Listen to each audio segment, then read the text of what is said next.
লাঞ্চের মেনু নিয়ে চলে এসেছি। দেখো আজকে হয়েছে ফ্রাইড রাইস, দেখেছ?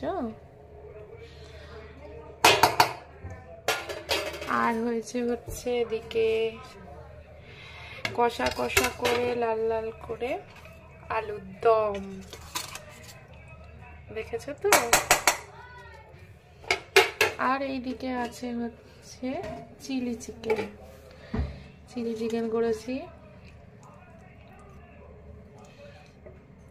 আর একটা জিনিসও আছে শেষ পাতে, আছে এই যে চাটনি।